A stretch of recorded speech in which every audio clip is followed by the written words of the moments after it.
नमस्कार साथियों, बेस्ट ज्ञान चैनल पर मैं बीरम सिंह आप सभी का स्वागत करता हूं। आज के इस वीडियो में हम देखेंगे रोजगार निर्माण न्यूज़पेपर के लेटेस्ट अंक का रिव्यू, जो कि है 1 मार्च से 7 मार्च 2021 का, और इसके माध्यम से चर्चा करेंगे सप्ताह भर की न्यूज़, करंट अफेयर्स, सरकारी नौकरी और योजनाओं की जानकारी पर। साथ ही में आपको ट्रिक भी बताएंगे ताकि आपको याद करने में आसानी रहे। सबसे पहले इस सप्ताह जो व्यक्ति, स्थान या घटनाक्रम चर्चा में रहे हैं उस पर हम चर्चा कर लेते हैं। चलिए शुरू करते हैं। मारियो द्रागी, ये इटली के प्रधानमंत्री बन गए हैं। ट्रिक आपको बताता हूँ कैसे याद रखें। जो दागी आदमी है उसको यदि आपको मारना हो तो कैसे मारेंगे? ईंट फेंक के मार सकते हैं। तो याद रखिए इटली, इटली में ईंट शब्द से याद रखिए कि ईंट से मारना है। कोई दागी व्यक्ति हो तो ऐसे याद हो जाएगा। इटली के प्रधानमंत्री कौन है? मारियो दागी। कभी जिंदगी में आप भूलेंगे नहीं, और कंपटीशन एग्जाम में जैसे ऑप्शन आपके पास आएगा आप टिक कर सकते हैं। उम्मीद है आपको फैक्ट याद हो गया होगा। मारियो दागी जो है ये सुपर मारियो के नाम से भी प्रसिद्ध है। हाइब्रिड सुपर कार मैकलोरेन ने लॉन्च की है, तो हाइब्रिड ने मेक की है ये लोरी। हाइब्रिड सुपर कार, कार निर्माता कंपनी है मैकलोरेन, इसने अपनी नई हाइब्रिड सुपर कार लॉन्च की है और इसका नाम है अर्ट्यूरा। इसे मैकलोरेन की हाइब्रिड पावर वाली मेन स्ट्रीम कार कहा जा रहा है। अर्ट्यूरा के टायरों में कंप्यूटर चिप लगे हुए हैं। अर्ट्यूरा के टायरों में कंप्यूटर चिप लगे हुए हैं, ये खासियत इसकी है। इन कंप्यूटर चिप के जरिए टायर प्रेशर और टेम्परेचर जैसी जानकारी मिल जाती है।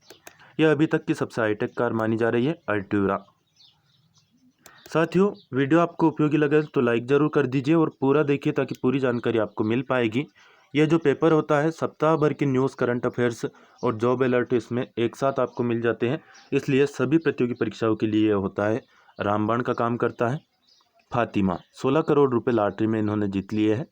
बंगलुरु की 14 माह की फातिमा जानलेवा स्पाइनल मस्कुलर एट्रोफी बीमारी से पीड़ित है। SMA यानी कि स्पाइनल मस्कुलर एट्रोफी। इन्हें जीवन रक्षा के लिए इंजेक्शन के एक खुराक की ज़रूरत थी, जिसकी कीमत थी तकरीबन 16 करोड़ रुपए। इस बच्चे ने हाल ही में दवा कंपनी नोबार्टिस की लॉटरी जीत ली, जिससे इंजेक्शन का खर्च निकल आया। 16 करोड़ के इंजेक्शन से जीन थेरेपी के जरिए फातिमा को एक खुराक से नया जीवनदान मिला है। बंगलुरु की बच्ची है। व्यास नदी B क्लास की नदी बन गई है। व्यास नदी, व्यास नदी को B क्लास नदी का खिताब मिला है। इसके हिसाब से नदी का जल पीने लायक माना गया है। नेशनल ग्रीन ट्रिब्यूनल यानी कि NGT ने 2019 में व्यास नदी के जल को शुद्ध करने की प्रक्रिया शुरू की थी। नदियों के जल स्तर में C क्लास न तो नहाने और न ही पीने योग्य होता है। B क्लास नदी का पानी छानकर और A क्लास नदी का पानी बिना छाने पीने योग्य माना जाता है। तो ये क्लास है जल की। यहाँ पर प्रश्न यहाँ से भी बन सकता है। A क्लास और B क्लास और C क्लास का आशय आप समझ गए होंगे। Alpine world ski championship, Italy की अल्पाइन वर्ल्ड स्की चैंपियनशिप को दुनिया की सबसे रोमांचकारी और साहसिक प्रतियोगिताओं में से एक माना जाता है। वायुसेना की एरोबेटिक टीमें आकाश में हैरत अंगेज प्रदर्शनी से लोगों को रोमांचित करती है। प्रतियोगिता के उद्घाटन पर इतालवी वायुसेना की एरोबेटिक टीम ने एल्पस पर्वतमालाओं के ऊपर कलाबाजी पेश की है। भारत के तिरंगे जैसे 3 रंगों से नीला गगन बेहद खूबसूरत नजर आ रहा था। तो इटली में यह कलाबाजी पेश की गई, लेकिन कॉम्पिटिशन एग्जाम के लिहाज से देखें तो एल्पस पर्वतमाला कहाँ स्थित है? इटली में स्थित है, याद रखिएगा। और इटली किस महाद्वीप में आता है? यूरोप महाद्वीप में। और इटली के प्रधानमंत्री कौन बन गए हैं? मारियो दागी। दागी हो व्यक्ति तो मारो काई से? ईंट से। डाग लुलू, मालिक ने डाग के लिए छोड़े करोड़ों रुपए। अमेरिका के टेनेसी में रहने वाला 8 साल का डाग, जिसका नाम है लुलू, अब दुनिया का सबसे अमीर डाग बन गया है। उसके कारोबारी मालिक ने उसके लिए 50 लाख डॉलर यानी कि करीब 37 करोड़ रुपए छोड़े हैं। जो भी व्यक्ति लुलू की देखभाल की जिम्मेदारी उठाएगा उसे कारोबारी के वकील लुलू का संपत्ति रक्षक से यथायोग्य राशि दी जाएगी। लुलू के मालिक बिल डोरिस की पिछले साल नवंबर में मौत हो गई थी। तो ये दुनिया का सबसे अमीर डाक बन गया है लुलू, जिसकी कीमत है 37 करोड़ रुपए। इसके पास संपत्ति है, जो भी इसे पालेगा उसको मिलेगी। प्रीति सिन्हा यूनाइटेड नेशंस में पूंजी विकास कोष की सचिव बन गई है। प्रीति सिन्हा, भारतवंशीय प्रीति सिन्हा, इनको यूएन पूंजी विकास कोष की कार्यकारी सचिव नामित किया गया है।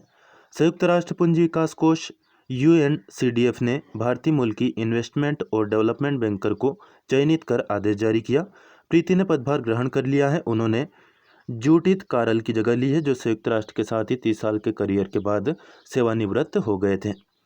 प्रश्न बन सकता है कि यूएन पूंजी विकास कोष की वर्तमान सचिव कौन है? प्रीति सिन्हा, याद रखिएगा, प्रीति सिन्हा। अनुराधा दिव्यांग बच्ची है जिन्होंने गार्गी पुरस्कार जीता है। राजस्थान के हनुमानगढ़ की अनुराधा के दिमाग को छोड़कर शरीर का कोई भी अंग काम नहीं करता है। उन्होंने सभी बाधाओं को पार करते हुए 12वीं में 85% अंक हासिल किए और गार्गी पुरस्कार जीता है।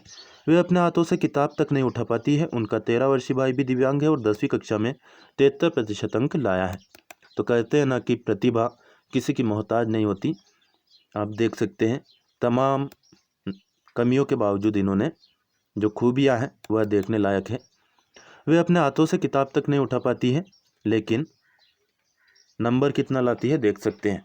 बहुत सारे लोग हैं जो कि परिस्थितियों का रोते रहते हैं, लेकिन इनसे हमें सीखना चाहिए। राजस्थान के संगरिया में पुरस्कार वितरण के दौरान अनुराधा को उनकी मां गोद में उठाकर लाई थी। संयुक्त अरब अमीरात, होप प्रोब ने ली मंगल की पहली तस्वीर। यूएई ने मंगल का चक्कर काटने वाले होप प्रोब द्वारा ली गई पहली तस्वीर जारी की है। इस तस्वीर में मंगल की सतह से सूरज की रोशनी निकलती दिख रही है। इसमें मंगल का उत्तरी ध्रुव और मंगल का सबसे बड़ा चंद्रमा ओलिम्पस मुंस नजर आ रहा है। यह तस्वीर अमल और होप अंतरिक्ष प्रोब द्वारा ली गई है। प्रश्न बहुत सारे बन सकते हैं।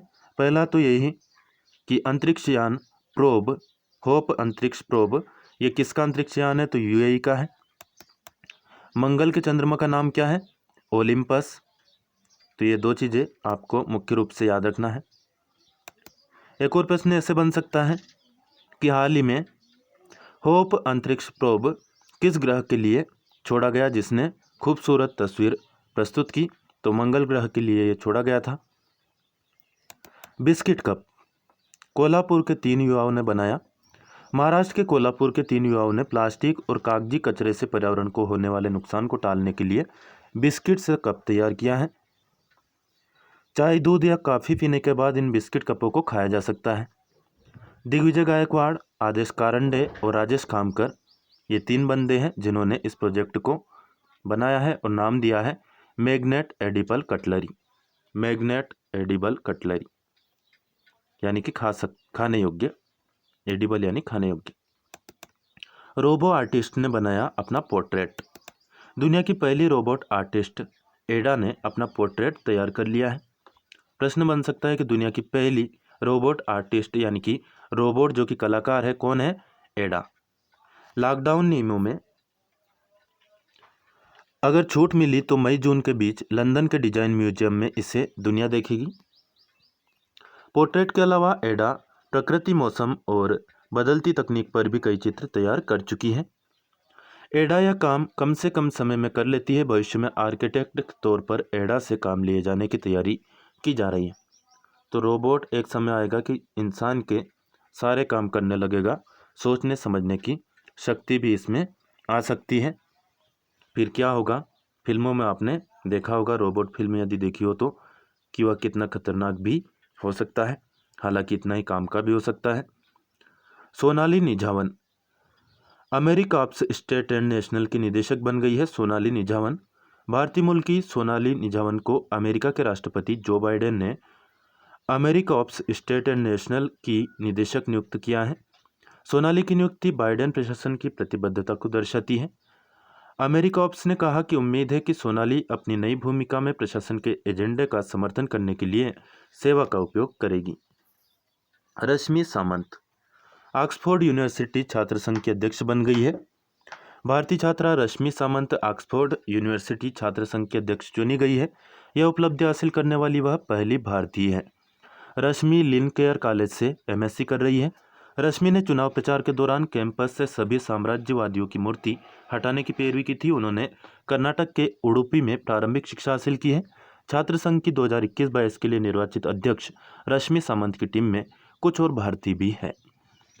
तो आप देख सकते हैं किस प्रकार से भारतीय देश दुनिया में नाम कर रहे हैं, लेकिन भारत में उनको ऐसा वातावरण नहीं मिल पाता है।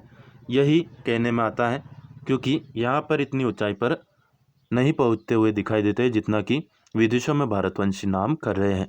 जैसे कि अमेरिका की उपराष्ट्रपति भारतवंशी है और भी बहुत सारे बड़े बड़े पदों पर हमने देखा है।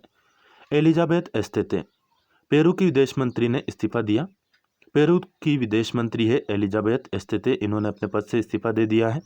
देश में गुप्त तरीके से सरकारी अधिकारियों के टीकाकरण और खुद भी चुपचाप टीका लगवाने के आरोप के चलते लोगों के आक्रोश का केंद्र बनी एलिजाबेथ ने राष्ट्रपति फ्रांसिस्को सगास्ती को अपना इस्तीफा सौंपा। तो पेरू के राष्ट्रपति कौन है? फ्रांसिस्को सगास्ती। लेकिन इनसे ज़्यादा इम्पोर्टेंट नाम है विदेश मंत्री का, क्योंकि किन कारणों के इन्होंने इस्तीफा दिया है वह दिलचस्प है। रोहित चोपड़ा ये बन गए हैं CFPB के निदेशक। भारतीय मूल के रोहित चोपड़ा को अमेरिकी सरकार ने bureau of consumer financial protection यानी कि CFPB का निदेशक बनाकर सीनेट भेज दिया है। सीनेट जो है भारत में जैसे होता है राज्यसभा, वैसे अमेरिका में होता है सीनेट। व्हाइट हाउस की ओर से जारी बयान के अनुसार कोलंबिया के रहने वाले चोपड़ा अगले 5 वर्षों तक इसी पद पर बने रहेंगे। इससे पहले वे इसी संस्थान में सहायक निदेशक के पद पर काम कर चुके हैं। इसके अलावा अमेरिका के शिक्षा विभाग में वे विशेष सलाहकार भी रह चुके हैं। रोहित चोपड़ा। मिशेल ओबामा जल्द ही कुकरी शो में दिखेगी। मिशेल ओबामा अमेरिका की पूर्व प्रथम महिला बराक ओबामा की पत्नी मिशेल ओबामा जल्द ही नेटफ्लिक्स के पारिवारिक कुकिंग शो में कठपुतलियों के साथ कुकिंग करती नजर आएगी। वेफल्स प्लस मोची नाम का नया शो 16 मार्च से स्ट्रीमिंग सर्विस पर लॉन्च होगा। इस शो का मकसद बच्चों को सेहतमंद आहार का महत्व सिखाना है। मिशेल ने अपने इंस्टाग्राम अकाउंट के जरिए इस एपिसोड सीरीज की घोषणा की है। प्रोणिता गुप्ता जो बाइडेन की विशेष सहायक बनी है। प्रोणिता गुप्ता भारतीय मूल की प्रोणिता गुप्ता को घरेलू नीति परिषद में श्रम एवं कामगारों के लिए अमेरिका के राष्ट्रपति जो बाइडेन का विशेष सहायक नामित किया गया है। ई छावनी पोर्टल जो कि लॉन्च किया गया रक्षा मंत्री श्री राजनाथ सिंह के द्वारा, मोबाइल ऐप है। ई छावनी पोर्टल देश भर में 62 छावनी बोर्डों के 20 लाख से अधिक निवासियों को ऑनलाइन नागरिक के लिए यह पोर्टल बनाया गया है। इस पोर्टल के जरिए छावनी क्षेत्रों के निवासी सिर्फ एक क्लिक से पट्टों का नवीनीकरण, जन्म और मृत्यु प्रमाण पत्र के लिए आवेदन और विभिन्न करों के शुल्कों का भुगतान कर सकते हैं। आकांक्षा अरोड़ा UN महासचिव पद की दावेदार है। भारतीय मूल की आकांक्षा अरोड़ा, इन्होंने संयुक्त राष्ट्र यानी यूनाइटेड नेशंस में महासचिव पद के लिए दावेदारी की है। 34 वर्षीय आकांक्षा यूनाइटेड नेशन डेवलपमेंट प्रोग्राम में ऑडिट कोऑर्डिनेटर के पद पर है। आकांक्षा ने कहा कि अब प्रगतिशील UN बनाए जाने की आवश्यकता है। बान की मून है वर्तमान महासचिव यूनाइटेड नेशंस के। ब्रिटेन में दुर्लभ कैक्टस में खिला फूल। ब्रिटेन में पहली बार दुर्लभ अमेजोनियम कैक्टस में फूल खिला है। इसे मून फ्लावर यानी कि रात में खिलने वाला फूल भी कहा जाता है। कैम्ब्रिज यूनिवर्सिटी को बोटनिक गार्डन के विशेषज्ञों ने बताया कि यह कैक्टस ब्रिटेन का एकमात्र पौधा है, इसलिए इसके खिलते फूल को दिखाने के लिए सूर्यास्त से सूर्योदय तक करीब 12 घंटे लाइव स्ट्रीमिंग की गई है। स्मृति शेष उच्च न्यायालय के पूर्व न्यायाधीश रामा जोइस का हाल ही में निधन हो गया। बिहार और झारखंड के पूर्व राज्यपाल भी रह चुके हैं। उन्होंने पंजाब और हरियाणा हाईकोर्ट के मुख्य न्यायाधीश की जिम्मेदारी भी निभाई। वे प्रख्यात कानूनविद थे और उन्होंने राज्यसभा के सदस्य के तौर पर भी अपनी सेवाएं दी थी। प्रश्न बन सकता है कि रामा जोइस निम्न में से किस क्षेत्र से संबंधित थे? तो ये वकील, कानूनविद और राजनीति भी इन्होंने की। राज्यसभा के सदस्य भी थे, कानून के जानकार थे, राजनीतिज्ञ भी आप इनको कह सकते हैं, कानूनविद भी कह सकते हैं। सुप्रीम कोर्ट के पूर्व जज जस्टिस सावंत का भी हाल ही में निधन हो गया 90 साल की अवस्था में पुणे में। वह 1989 में सुप्रीम कोर्ट के जज बने थे और 1995 में रिटायर हुए थे। वे प्रेस काउंसिल के चेयरमैन भी रह चुके हैं। अगले पेज पर बढ़ते हैं, देखते हैं क्या कुछ खास है। निविदा आमंत्रण सूचना है जो कि आपके काम की नहीं है, ठेकेदारों के काम की है। यहाँ पर जो कंपटीशन एग्ज़ाम में या फिर आपके जॉब के लिहाज से इम्पोर्टेंट हो, करियर के लिहाज से इम्पोर्टेंट चीज़ हो, वही हम देखते हैं। चलिए आगे बढ़ते हैं। साथियों, इस पेपर का पार्ट 1 ऑलरेडी मैं अपलोड कर चुका हूँ। लिंक आपको इसी वीडियो के नीचे डिस्क्रिप्शन में मिल जाएगी, वह आप देख लीजिएगा डिस्क्रिप्शन में जा कर के। और ज़्यादा से ज़्यादा उन लोगों को शेयर करें जो कि कंपटीशन एग्ज़ाम की तैयारी कर रहे हों, क्योंकि साथियों अन्य वीडियो जो कि लोक लुभावन होते हैं, जिनमें पैसा आता है, वे आसानी से चल जाते हैं। लेकिन इसका थोड़ा सा हमें प्रचार करना होगा, क्योंकि एक बार जब तक आदमी को पता नहीं चलेगा तब तक वह कैसे इस चैनल पर आएगा, क्योंकि चैनल थोड़ा सा नया है, सब्सक्राइबर अभी कम है। और जब तक ज़्यादा सब्सक्राइबर, लाइक और व्यूज़ नहीं मिलते हैं तब तक हमारा मनोबल थोड़ा सा डाउन रहता है। आप ज़्यादा से ज़्यादा संख्या में लाइक करके, शेयर करके हमारा मनोबल बढ़ाए, ताकि हम और ज़्यादा अच्छे से मेहनत आपके लिए कर सकें। स्कूल शिक्षा विभाग, राज्य शिक्षा केंद्र, इसने राष्ट्रीय भारतीय सैन्य कॉलेज देहरादून में प्रवेश परीक्षा के लिए विज्ञापन जारी किया है। आयु इसमें मांगी जाती है 11 से 13 साल। तो जो बच्चे हैं वह जो कि सेना में भर्ती होना चाहते हैं, इसमें एडमिशन ले सकते हैं। परीक्षा होगी देश के चुनिंदा स्थानों पर 5 जून 2021 को। केवल बालक ही आवेदन कर सकते हैं, बालिकाएं आवेदन नहीं कर सकती हैं। तो यहाँ से सीधे सीधे आपको भारतीय सेना में सेवा करने का मौका मिलता है। देखिए, उम्र के लिए 2 जनवरी 2009 से पहले या फिर 1 जुलाई 2010 के बाद की डेट ऑफ बर्थ यानी कि जन्म तिथि आपकी नहीं होनी चाहिए। योग्यता की बात करें तो 7वीं कक्षा में अध्ययनरत या फिर 7वीं कक्षा पास कर चुका बच्चा इसमें अप्लाई कर सकता है। लिखित परीक्षा इसमें होती है, जिसमें गणित, सामान्य ज्ञान, अंग्रेजी ये पेपर होंगे। मौखिक परीक्षा भी होगी इंटरव्यू टाइप की। 6 अक्टूबर 2021 को यह निश्चित है और 5 जून को लिखित परीक्षा निश्चित है। स्वास्थ्य परीक्षण भी होता है। ये सब आपको पास करने के बाद में मौका मिल सकता है भारतीय सेना में प्रवेश के लिए, प्रवेश द्वार आपके लिए खुल सकता है। परीक्षा केंद्र इसमें होगा भोपाल। शुल्क, भाई आप यदि इसमें प्रवेश नहीं ले सकते, लेकिन आपके बच्चे या भाई बंधु तो ले ही सकते हैं, जो छोटे छोटे बच्चे हैं। फीस भी इसमें काफ़ी अच्छी है। सामान्य जाति के लिए है 1,07,500। अनुसूचित जाति जनजाति के उम्मीदवारों के लिए 93,900, जो कि समय समय पर बढ़ सकती है। साथ ही में 30,000 रुपये जमानत के भी जब्त नहीं बल्कि 30,000 रुपये जमानत के भी जमा करने होंगे। यह राशि कॉलेज की पढ़ाई पूरी होने के बाद वापस की जाती है। ऐसा नहीं है कि केवल फीस ही लगेगी, छात्रवृत्ति भी मिलती है। देखिए, छात्रों को योग्यता के आधार पर संबंधित राज्य सरकार द्वारा छात्रवृत्ति प्रदान की जाती है, जिसकी कुल राशि 10,000 से लेकर 50,000 रुपये वार्षिक होती है। आवेदन पत्र और विवरण पत्रिका और पुराने प्रश्न पत्र राष्ट्रीय भारतीय सैन्य कॉलेज गढ़ी कैंट देहरादून से प्राप्त कर सकते हैं। ऑनलाइन आवेदन के लिए वेबसाइट है www.rimc.gov.in। ऑनलाइन भी आप पेमेंट कर सकते हैं और आवेदन पत्र प्राप्त कर सकते हैं।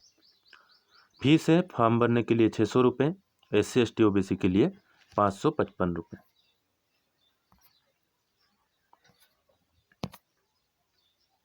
चलिए आगे बढ़ते हैं। अंतिम तिथि की बात और कर लेते हैं। 15 अप्रैल 2021 तक या उससे पहले आवेदन पत्र पहुंच जाने चाहिए। चलिए, बाकी टेंडर तो जैसा मैंने कहा हम देखने वाले हैं नहीं, लेकिन मेरा प्रयास होता है साथियों कि कोई भी काम की जानकारी किसी कोने में भी छुपी हो तो वह छुप ना पाए। एक एक कोना कोना देखते हैं हम इस पेपर का। यहाँ पर परामर्शदाता की नियुक्ति है, देखते हैं इसको। मध्य प्रदेश ग्रामीण सड़क विकास प्राधिकरण ने विज्ञप्ति जारी की है। प्रधानमंत्री ग्राम सड़क योजना और अन्य योजनाओं के तहत ग्रामीण क्षेत्रों में पुल और मार्ग पर जो विद्युत लाइनें आ गई हो, उनकी ऊंचाई बढ़ाने या फिर अवरोध हटाने संबंधी कार्यों के प्राक्कलन के लिए कंपनी से अधिकारियों की नियुक्ति के लिए विद्युत विशेषज्ञ की जरूरत है। न्यूनतम शैक्षणिक योग्यता BE इलेक्ट्रिकल हो और जिन्हें विद्युत लाइनों के नेटवर्क आदि से संबंधित मैदानी और कार्यालयीन कार्यों का दीर्घ अनुभव हो 10 वर्षों का, वे 8 मार्च तक आवेदन कर सकते हैं। और विस्तार से आप पढ़ सकते हैं यदि आपके पास यह योग्यता हो और यह नौकरी करना चाहे तो। यहाँ पर जॉब अलर्ट हम देखेंगे। संघ लोक सेवा आयोग नई दिल्ली में कृषि सहकारिता और किसान कल्याण विभाग में भर्ती खुली है। ये सभी पद हैं। पदों की संख्या आप देख सकते हैं, एक एक पद है। लास्ट डेट 22 मार्च और वेबसाइट है upsc.gov.in। IIT कानपुर में अनुसंधान स्थापना अधिकारी ग्रेड 1 के 3 पद है। 15 मार्च लास्ट डेट है। वेबसाइट है iitk.ac.in। National Institute of Biomedical Genomics Netaji Subhash Sanatorium Kalyani, यहाँ पर तकनीकी सहायक की ज़रूरत है। योग्यता पदानुसार रहेगी। 23 मार्च से पहले अप्लाई कर सकते हैं। वेबसाइट है nibmg.ac.in। CSIR कोशिकी एवं आणविक जीव विज्ञान केंद्र हैदराबाद तेलंगाना में 25 पद है तकनीशियन ग्रेड 2 के। 8 मार्च लास्ट डेट है। वेबसाइट है ccmb.res.in। Bharat electronics limited Ghaziabad में मेंबर रिसर्च स्टाफ E3 10 पद है। 4 वर्ष का C++ Java Python algorithm development, software documentation, software testing, AI big data analysis का अनुभव या योग्यता आपके पास होनी चाहिए। लास्ट डेट 9 मार्च है। वेबसाइट है bclindia.in, यहाँ पर जाकर के अप्लाई कर सकते हैं। National Institute of technology Jamshedpur Jharkhand में 73 विभिन्न गैर शैक्षणिक पदों के लिए भर्ती खुली है। 19 मार्च लास्ट डेट है। वेबसाइट है nitijsr.ac.in, यहाँ पर जाकर के विस्तार से जानकारी देख सकते हैं। IIT धनबाद में एक अधीक्षण अभियंता की ज़रूरत है। 5 मार्च लास्ट डेट है। वेबसाइट है iitism.ac.in, यहाँ पर जाकर के अप्लाई कर सकते हैं। यह कुछ एडमिशन अलर्ट है। निर्मा यूनिवर्सिटी अहमदाबाद गुजरात में PhD के लिए अप्लाई कर सकते हैं 15 अप्रैल तक। वेबसाइट है nirmauni.ac.in/admissions। Indian institute of management Ranchi में इन कोर्सों के लिए अप्लाई कर सकते हैं। लास्ट डेट है 26 मार्च। MBA किया हो। वेबसाइट है www.iimranchi.ac.in। Indian institute of technology Gandhinagar में भी आवेदन हो रहे हैं। पर्ल एकेडमी बेंगलुरु, दिल्ली, जयपुर, मुंबई में एडमिशन के लिए यह नोटिस है। Entrepreneurship development institute of India Ahmedabad में PGDM कर सकते हैं। 12 मार्च 2021 लास्ट डेट है। वेबसाइट है ediindia.ac.in। नालंदा यूनिवर्सिटी में भी आप प्रवेश ले सकते हैं। पहले आए पहले पाए, यहाँ पर यह बात ध्यान रखिएगा। पहले आए पहले पाए के आधार पर यहाँ पर प्रवेश है। Rajiv Gandhi centre for biotechnology Thiruvananthapuram में PhD कर सकते हैं। 10 मार्च लास्ट डेट है। वेबसाइट है rgcb.res.in। स्कॉलरशिप और इंटर्नशिप अलर्ट की बात करें तो कनिष्ठ अभियंता की ज़रूरत है। JRF है बार्क में 31 मार्च लास्ट डेट है। मध्य प्रदेश के लेखक की मध्य प्रदेश के लेखक की प्रथम कृति पांडुलिपि अनुदान 2018-19 योजना में अप्लाई कर सकते हैं। संस्था का नाम है साहित्य अकादमी भोपाल। किसके लिए है तो प्रदेश के लेखक की प्रथम प्रति प्रकाशन पांडुलिपि अनुदान के लिए 2018-19 के लिए एक प्रति आमंत्रित की गई है। चयन के उपरांत 20,000 रुपये का अनुदान मिलेगा। योग्यता इसके लिए है निश्चित तिथि में पांडुलिपि स्वरचित उपलब्ध कराना होगा। अच्छा, पांडुलिपि क्या होती है दोस्तों? जो मतलब आपकी हस्तलिखित लिपि, उसी को कहा जाता है पांडुलिपि। पूर्व में जिन्होंने रचना पांडुलिपि प्रस्तुत की है वे पुनः आवेदन न करें। 20 मार्च लास्ट डेट है। वेबसाइट है www.mpsahityaacademy.com। प्रदेश की प्रत्येक ग्राम पंचायत में खेल मैदान बनेगा। मुख्यमंत्री ने यह बात कही सीहोर में। बुधनी में भी सुसज्जित खेल स्टेडियम का निर्माण की बात इन्होंने कही। मुख्यमंत्री शिवराज सिंह चौहान सीहोर जिले के नसरुल्लागंज में प्रेम सुंदर मेमोरियम क्रिकेट स्टेडियम टूर्नामेंट के समापन समारोह को संबोधित कर रहे थे। चलिए आगे बढ़ते हैं। हर व्यक्ति को उसकी योग्यता के अनुरूप रोजगार मिलने की बात मुख्यमंत्री शिवराज सिंह चौहान ने कही भोपाल से, सीहोर से। घोषणा, ये फॉर्म दिया गया है, संपादक का नाम वगैरह ये जानकारी दी गई है। कुछ वैधानिक चीज़ें होती हैं जो कि ज़रूरी होती हैं। केंद्रीय बजट 2020-21 आत्मनिर्भर भारत का केंद्रीय बजट, इसमें किस क्षेत्र के लिए क्या क्या काम किया गया है आप वीडियो को रोक करके या फिर पॉज करके देख सकते हैं। क्योंकि इसे पूरा हम अगर पढ़ने बैठ जाएंगे तो काफ़ी लंबा वीडियो हो जाएगा और आपके लिए देखना काफ़ी मुश्किल हो जाएगा। मैं तो बता ही दूंगा पढ़ के।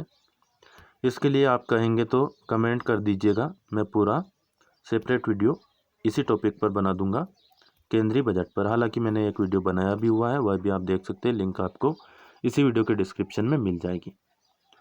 ये रहा, स्क्रीनशॉट ले लीजिए, या फिर ऐसा करिए कि रविवार को आपको इसका PDF भी मिल जाएगा, उसमें से आप पढ़ लीजिएगा। पहले हम और भी काम की चीज़ें जो है वह देख लेते हैं।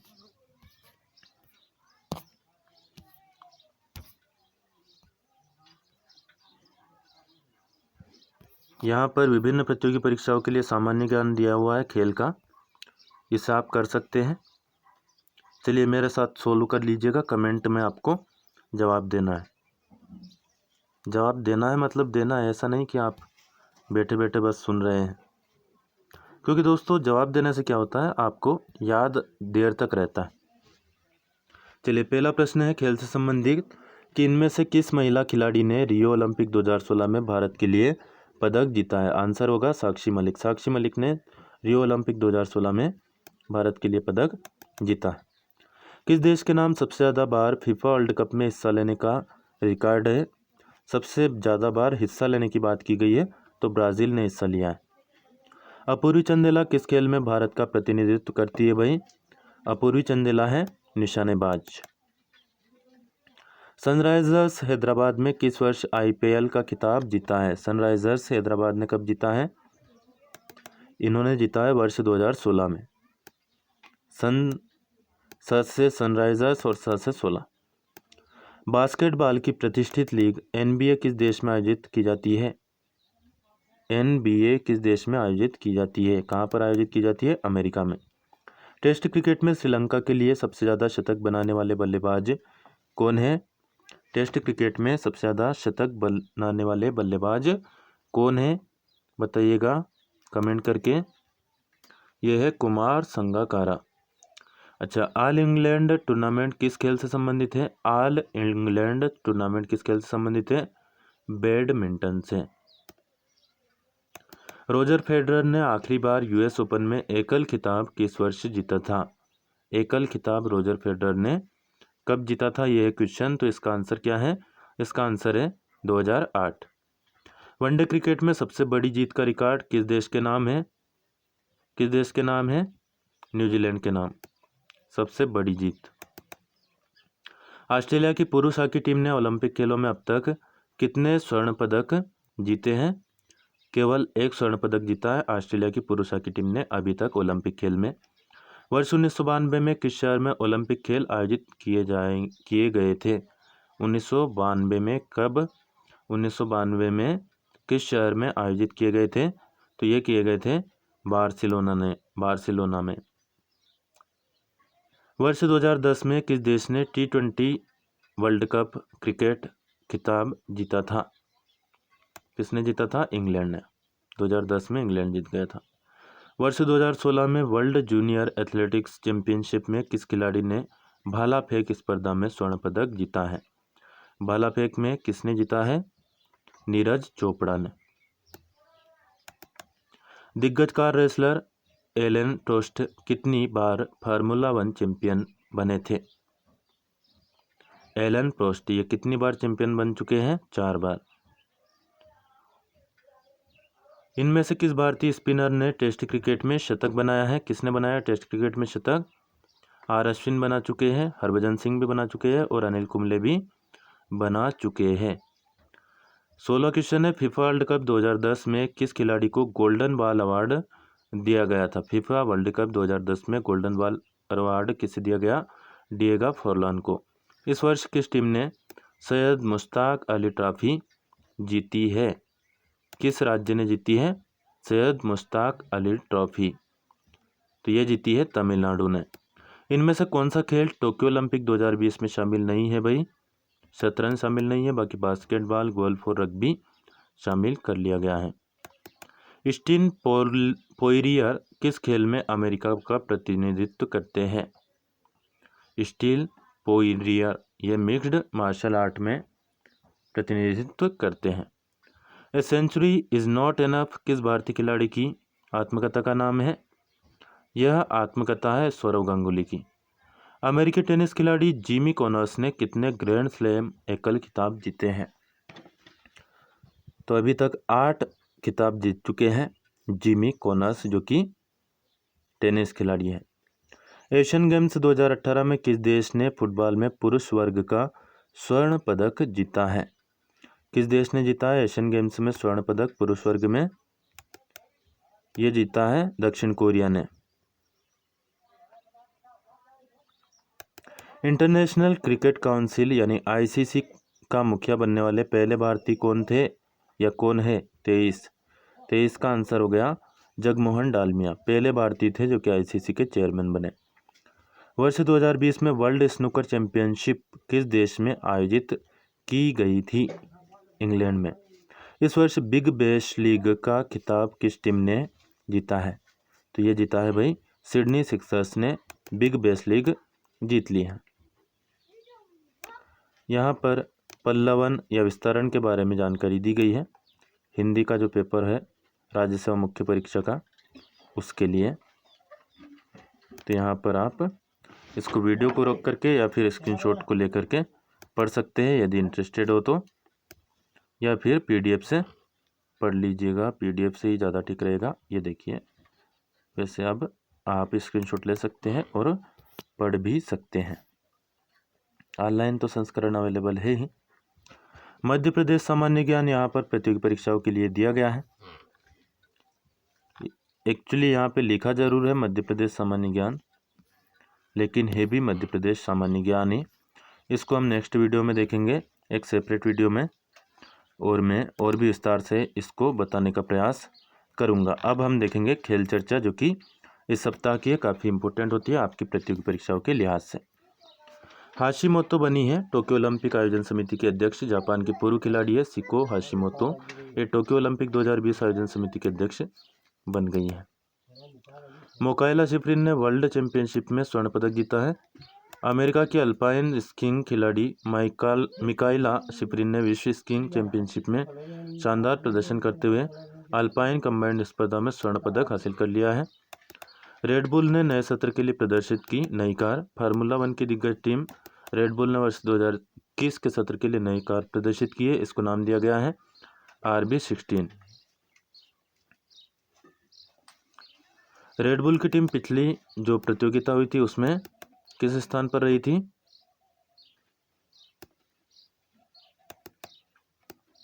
रेडबुल की टीम रही थी दूसरे स्थान पर। रेडबुल के driver max Verstappen driver championship में तीसरे स्थान पर रहे थे। वर्स्टापेन ने 2020 सत्र की आखिरी रेस, जो कि अबू धाबी में हुई थी, जीती थी। रेडबुल के लिए सेबेस्टियन वेटल ने वर्ष 2010, 11, 12 और 13 में लगातार फार्मूला 1 चैंपियनशिप जीती है। फाफ डुप्लेसिस ने टेस्ट क्रिकेट से संन्यास ले लिया है। दक्षिण अफ्रीका के दिग्गज खिलाड़ी है फाफ डुप्लेसिस, जिन्होंने टेस्ट क्रिकेट से संन्यास ले लिया है। ऑस्ट्रेलियन ओपन, जोकोविच ने 9वीं बार जीत लिया है ऑस्ट्रेलियन ओपन का खिताब। तो याद रखिएगा, सर्बिया के खिलाड़ी है नोवाक जोकोविच, दिग्गज खिलाड़ी है। इन्होंने वर्ष के पहले ग्रैंड स्लैम ऑस्ट्रेलियन ओपन में शानदार प्रदर्शन करते हुए पुरुष एकल वर्ग का खिताब अपने नाम कर लिया है। नोवाक जोकोविच की बात करें तो अब तक 18 ग्रैंड स्लैम खिताब अपने नाम कर चुके हैं। जोकोविच ने 9 बार ऑस्ट्रेलियन ओपन, 5 बार विंबलडन, 3 बार यूएस ओपन तथा 1 बार फ्रेंच ओपन जीता है। जोकोविच के नाम ओपेरा एरा में सबसे ज़्यादा बार ऑस्ट्रेलियन ओपन जीतने का रिकॉर्ड है। पुरुष एकल वर्ग में सबसे ज़्यादा ग्रैंड स्लैम जीतने के मामले में जोकोविच तीसरे स्थान पर है। जोकोविच से आगे रोजर फेडरर 20 और राफेल नडाल 20 इनके अंक हैं। तो तीसरे स्थान पर है पुरुष एकल वर्ग में नोवाक जोकोविच। वही नाओमी में ओसाका ने अब तक 4 ग्रैंड स्लैम फाइनल खेले और सभी में जीत दर्ज की है। ओसाका ने 2 बार यूएस ओपन 2018 और 20 तथा 2 बार ऑस्ट्रेलियन ओपन 2019 और 21 जीता है। तो महिला एकल वर्ग में ओसाका बन गई है चैंपियन। ऑस्ट्रेलियन ओपन में महिला एकल वर्ग का खिताब जापान की टेनिस खिलाड़ी नाओमी ओसाका ने जीत लिया है।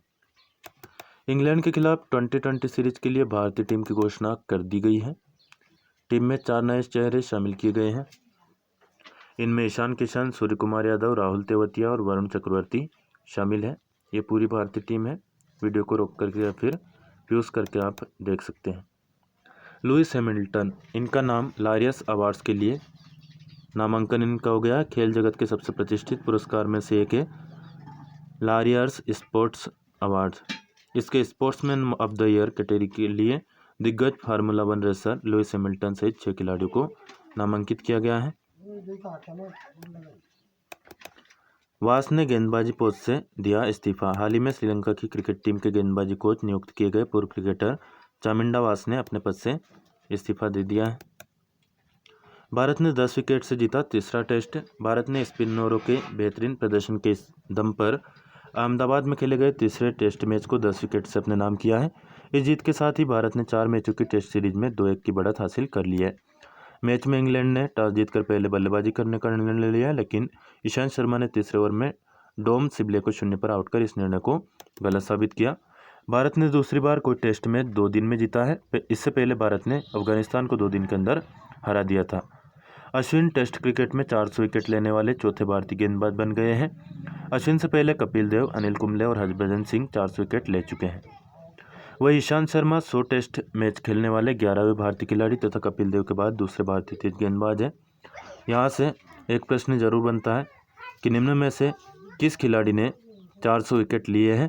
तो कपिल देव, अनिल कुंबले और हरभजन सिंह ले चुके हैं और अब ले लिया है आर अश्विन ने भी। चलिए आगे बढ़ते हैं और देखते हैं और क्या कुछ है खास। ये हम खबर देख ही चुके हैं।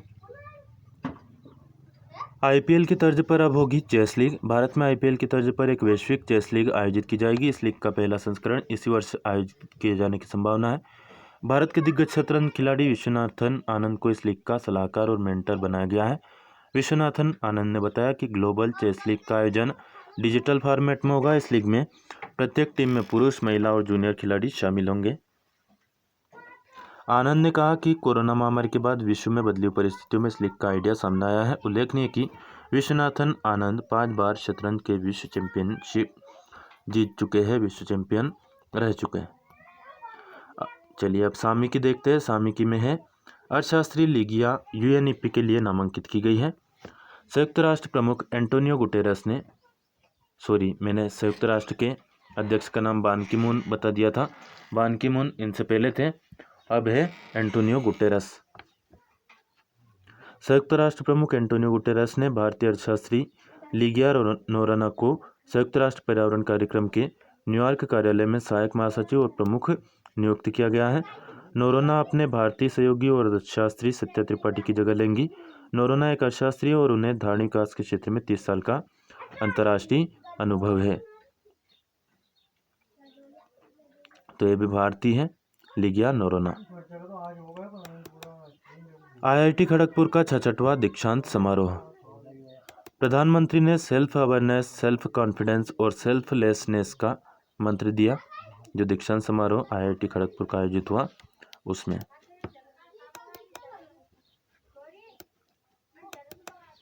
नासा का परसिवरेंस रोवर मंगल ग्रह पर पहुंच गया है। अमेरिकी अंतरिक्ष एजेंसी नासा का परसिवरेंस रोवर मंगल ग्रह पर सफलतापूर्वक पहुंच गया है। तो याद रखिएगा नासा का रोवर है जिसका नाम है परसिवरेंस। रोवर ने 203 दिन में लगभग 47.2 करोड़ किलोमीटर की दूरी तय की थी। 10 दिन में तीसरा मंगल मिशन कामयाब हुआ है। रोवर ने ग्रह की सतह पर लैंडिंग की। यह मंगल के जेजोरो क्रेटर की जांच पड़ताल करेगा।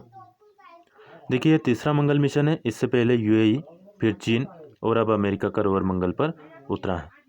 नासा के रोवर ने 30 जुलाई को उड़ान भरने से लेकर लैंडिंग तक 203 दिन में 47.2 करोड़ किलोमीटर की दूरी तय की है।